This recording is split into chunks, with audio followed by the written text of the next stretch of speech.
Hey, Talk Shop girls.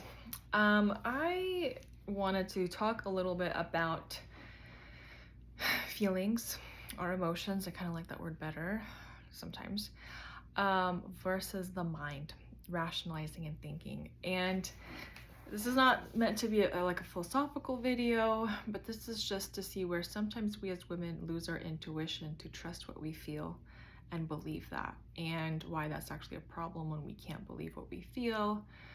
It gets a little bit murky with like trauma and nervous system and how, when we go through certain things, right? It's like I could be, I don't know, it's an example. I have a notebook here, right? I could be triggered by this notebook because maybe growing up I had someone who took notes and then I'd be spanked every time. But like this in itself is not bad, right? And so if I have a nervous system that's reacting to a trigger that's associated with something that I can pinpoint was distressing, then that's, definitely room for healing. But the premise of this video is trusting sometimes how we feel and not overriding that. And when we do, we pay the price later. So I think a little bit about when I was starting to date, and I was processing with my coach, when I feel anxiety versus, well, where am I learning red flags versus, or old flags that I thought were red, maybe they are green flags. Like an example, right? I wanted to have a man who's emotionally available, who's connected, who's present, who's loving. And it was very interesting because I've heard many girls say this, like, oh, I like the chase. Oh, I like when, he's busy doing his thing, but then someone makes themselves available and it's like unattractive. And so sometimes I wonder, like, oh, is that us being so programmed, chasing something that's unhealthy, coming from that like emotional unavailability or scarcity mode, and then God brings us a blessing and it's in front of us and we don't even know how to receive it, and it feels weird and it's awkward. I remember like the first time my now husband like would turn towards me or look at me or smile or be present, and part of me was like, whoa, is this too much? Or like, I guess in the beginning I didn't even know how to interpret, like, it sounds funny now, but is he desperate or is he just very secure and is available and is letting me know, and that's healthy. So again, there are things like we're not gonna have like this perfect slate. We're not gonna know exactly 100% what's perfect, what's amazing, until we heal and unlearn, the garbage that unfortunately life has sometimes collected. Stay with me, ladies, with the point I want to say. I think about women who have processed experiences or marriages and or still processing, and it's very interesting to hear sometimes the disconnect, rationalization, justification of why something is okay even though it feels not good. And so this is the point of my video, right? When our mind tries to rationalize why something is good and our feelings and our body says this does not feel good at all. And so sometimes I'll see girls get into relationships. They don't feel good in them. They don't feel secure. They don't feel safe emotionally to be present. They don't feel protected. In fact, they feel forgotten, unimportant, anxious, uncertain a lot. All these like what should be meters or like the compass in our heart or intuition or what wisdom would say, we override that sometimes and just try to look on the outside for confirmation why something is good. Well, he goes to church. Well, his brothers, sisters, aunts, cousin, they're such notable, noble, good people. His brother's a pastor. Oh, well, this guy, he's starting another job. He's figuring it out. That's really good. That's a good sign. And we keep trying to find things again on the outside to prove why something is good, even though when we really tap into how we feel, it feels sometimes sucky. This could be, if you're dating, maybe that's your experience. Not to say anyone's perfect, and that's another topic about people's humanness, but this could be, you're working with someone And every time, like, especially like the reason I'm talking to this group of women is you girls are, you give people the benefit of the doubt, you're hard workers, you will sometimes tolerate things and you try to overlook it. Or again, like you try to see the good and hopefulness in people. And so it's very interesting when I have to sometimes process with a woman or a young lady, young girl, what's going on? What in you has made it feel like it's acceptable and okay to be treated so badly on the outside that you have to overrun, suppress, neglect your feelings on the inside? And a lot of times, again, this is just me sharing my thoughts, my reflections out loud, and whoever this needs to land for will. Yeah, what's happened to you that you feel like you need to ignore that? Because if this is the foundation that you're starting, and let's say it is the foundation to something, it's only going to continue. Like, let's say you get married to this guy, and the way he blows you off, or when you text him and say, hey, I thought you were going to, you said you were going to call me. What happened? No, nothing. Oh, no big deal. You're blowing out of proportion. You know what? Just, it's fine. Forget about it. Like all these different ways we overlook how people speak to us, and essentially, like, it's not, are we allowing other people to mistreat us, or why are those people mistreating or being rude or whatever, as much as, well, is it possible we're mistreating ourselves?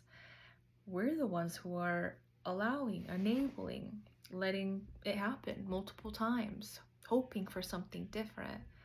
And I remember working with someone once who said, well, of course I missed all these signs with my husband. That's exactly how my dad treated me. So how was I supposed to know that this was off? That's all I knew. I only knew what it meant growing up, being ignored. Every time I thought I had something figured out or it felt off, they would talk me out and gaslight me and then make me feel like I'm the crazy one in the end. And then I'm just second guessing everything. Like, I went from my dad to my husband, same thing, same confusion, same mess. Now I'm in this huge mess.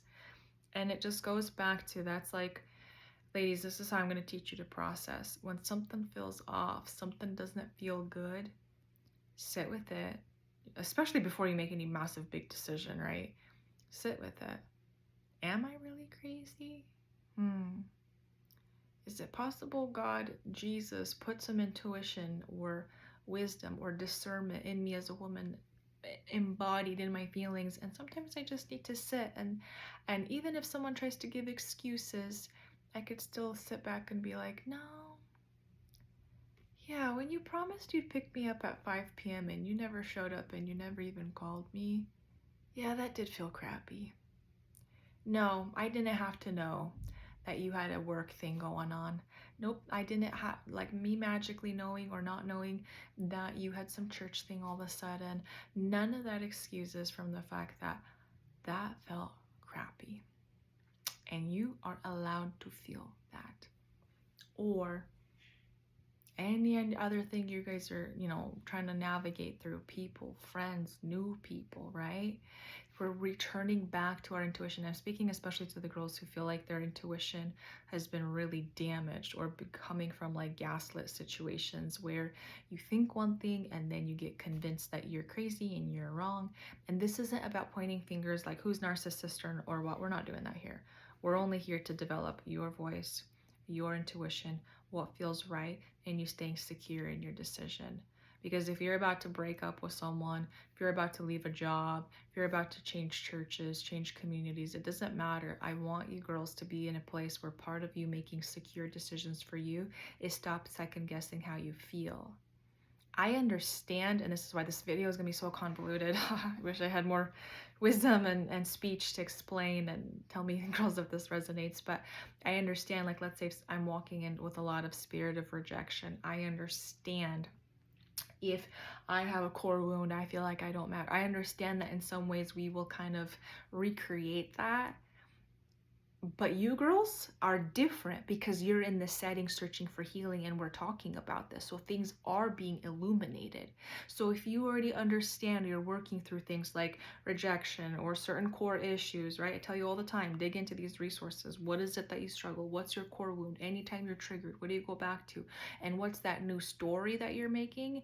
And if you are living a new story, then guess what? By default, you will be unhooking, unconnecting with certain people in your life. Not necessarily all. I'm not saying anyone who's married has to break up their marriage. That's not what I'm talking about. But I'm just saying there comes a point where part of you trusting your behavior, what you're seeing, like what a person is doing or what they're not doing, is you just starting to be secure in you. What are your values? What do you care about? If you believe you are a new creation and you have a voice and you do matter, and someone's doing something that, maybe you're struggling to see if this is okay, you ask another friend for discernment and help, and even they say, yeah, that's crappy that they just like totally like didn't let you know even they're gonna pick you up for your date at 5 o'clock. Like, do what you need to do to reinstill that ability to trust, and then stay firm, okay? And not let, I know it's within time, but like people will be less able to pull, what do they call that, like a fishing net over your head and fool you. The point of this video, to some of my girls, I know this is gonna really land for some, start to trust those feelings that God gave you. If you already know you struggle with certain things, like let's say with men and certain traumas, and then you have a different assignment. Your assignment is to start to receive confirmations or healing of why maybe men are safe, right? Again, this video, a little convoluted, stick with me. But for some of you who are trying to not, for some of you who keep ignoring your feelings and keep getting in the mess over and over, this is who that video is for. That's for you. So just kind of on my mind, working with my coach, not knowing when do I trust my feelings versus when do I override it.